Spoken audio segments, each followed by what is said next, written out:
As long as या फिर so long as, यह एक कंजंक्शन की तरह कार्य करता है। कंजंक्शन है जो कि दो सेंटेंसेस को आपस में जोड़ता है, और जिसको यह जोड़ता है वह होता है टाइम क्लॉज।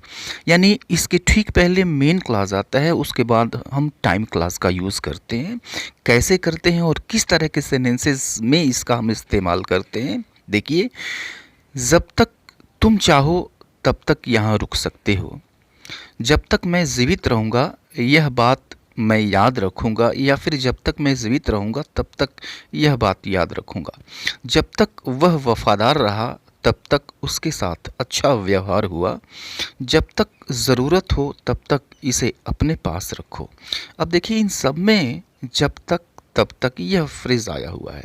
तो जब तक तब तक के लिए हम एज लॉन्ग एज या फिर सो लॉन्ग एज का यूज़ करते हैं। दोनों में से किसी का भी यूज़ कर सकते हैं। हाँ, इसको यूज़ करने से पहले एक बात आपको ध्यान में रखना होगा कि आपको जानना होगा कि कौन सा मेन क्लास है और कौन सा डिपेंडेंट क्लास है।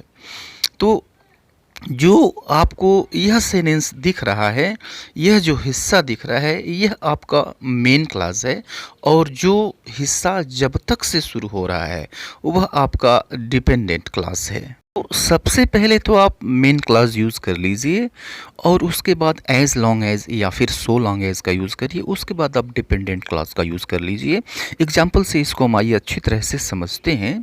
एग्जाम्पल है, फर्स्ट एग्जाम्पल हम लेते हैं। जब तक तुम चाहो तब तक यहाँ रुको। जब तक तुम चाहो तब तक यहाँ रुको, इसको हम इंग्लिश में कहेंगे stay here as long as you want. Stay here as long as you want. तो सबसे पहले हमने मेन क्लास रख लिया स्टे हियर, उसके बाद हमने कंजंक्शन रखा एज लॉन्ग एज या फिर सो लॉन्ग एज यूज़ कर लीजिए, no problem. As long as you want, जब तक तुम चाहो। तो ये हो गया stay here as long as you want. दूसरा एग्जाम्पल हम लेते हैं। जब तक मैं जीवित रहूँगा यह बात याद रखूँगा, या फिर जब तक मैं जीवित रहूँगा तब तक यह बात याद रखूँगा। तो मेन क्लास यूज़ कर लीजिए। मेन क्लास वह है जो तब तक से शुरू हो रहा है। तब तक यह बात याद रखूँगा, तो तब तक की इंग्लिश नहीं लगाते हैं हम। तो ये हो जाएगा आई विल रिमेंबर, मैं याद रखूँगा, आई विल रिमेंबर। और जब तक मैं जीवित रहूँगा as long as I am alive. ध्यान रखें, जो एज लॉन्ग एज क्लास होता है यह फ्यूचर में नहीं लिखा जाता। अगर इसके साथ मेन क्लास फ्यूचर में आ गया तो यह भी फ्यूचर का अर्थ देगा। हमें प्रेजेंट में इसको रखना है, प्रेजेंट में रखेंगे तो भी यह फ्यूचर का अर्थ देगा अगर इसके साथ मेन क्लास फ्यूचर में है। तो जैसा कि ये है, I will remember this thing as long as I am alive. Next sentence देखते हैं। जब तक वह वफादार रहा तब तक उसके साथ अच्छा व्यवहार हुआ। ये हो जाएगा he was treated well as long as he was loyal. He was treated well as long as he was loyal. Next sentence, जब तक ज़रूरत हो तब तक इसे अपने पास रखो।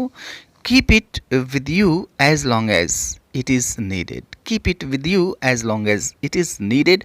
और यह सेंटेंस मैं छोड़ देता हूँ आपके लिए, इसको ट्रांसलेट करें, कमेंट बॉक्स में कमेंट करें। See you later in the next video. Till then, goodbye and take care.